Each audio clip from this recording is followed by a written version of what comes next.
Ang programang ito ay rated SPG. Striktong patnubay at gabay ng magulang ang kailangan. Maaaring may masiselang tema, lengguwahe, karahasan, sexual, horror o droga na hindi angkop sa mga bata.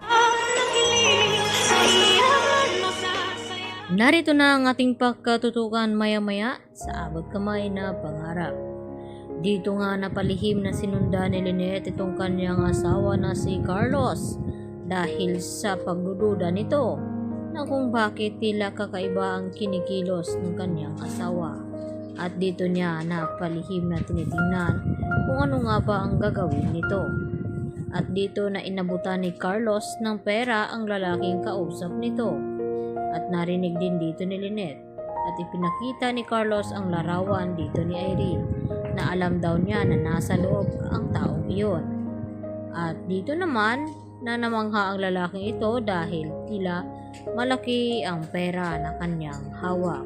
At sinabi ni Carlos na kinakailangan dispatsahin itong si Irene na malinis at walang makakaalam. At nagtanong ang lalaking ito na kung kaano-ano nga ba niya ang babaeng kanilang natagpuan sa may creek.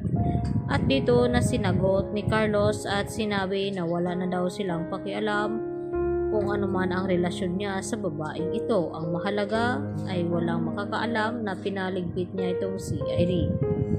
At dito, nagulat si Lynette sa kanyang mga nalaman at narinig na tama nga ang kanyang kutob na may kinalaman nga itong si Carlos sa nangyayaring pagkawala dito ni Irene. At hindi naman mapakali ang kaibigan dito ni Irene na si Joyce hanggang hindi daw niya ito nahahanap ang kanyang best friend. Dahil kabilin-bilinan ng mga magulang dito ni Irene na iingatan daw ni Joyce ang kanyang kaibigan. At ngayon nga ay nawawala ito at hindi niya malaman kung saan niya ito hagilapin. Hanggang sa tinawagan nga ito ni Lynette itong si Joyce at ipinaalam na natagpuan na nga niya di umano ang kanyang kaibigan na hinahanap at naroon nga ito sa morgue. Lalo naman ay tinatanggi ng lalaki ito na makita dito ni Lynette ang carpet na kahawig sa kanilang bahay ni Carlos.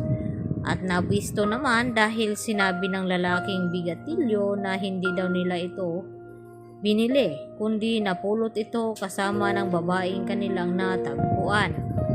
At dito, pinakita ni Lynette ang larawan ng babaeng iyon kung yun ba ang kanilang natagpuan. At tumango naman ang lalaki at sinagot si Lynette na oo.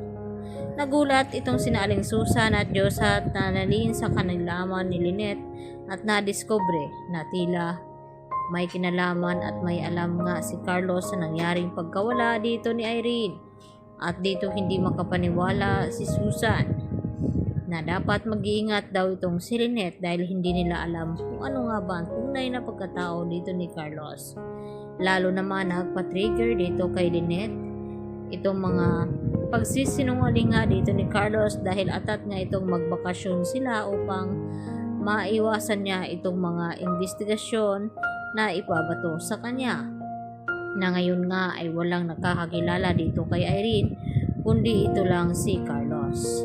At dito naman na kumikilos na itong si Justine upang alamin kung ano ang motibo ni Carlos dito kay Irene na kung bakit bigla na lamang daw itong nawawala at ang pagkakalam nito ni Justine na dating kasintahan niya itong si Irene. Subalit ay hindi lang kasintahan dahil asawa din pala ito ni Carlos at pinakasalan doon sa US. Yan po ang aking karagdagan latest update today at maraming pong salamat sa inyong panonood.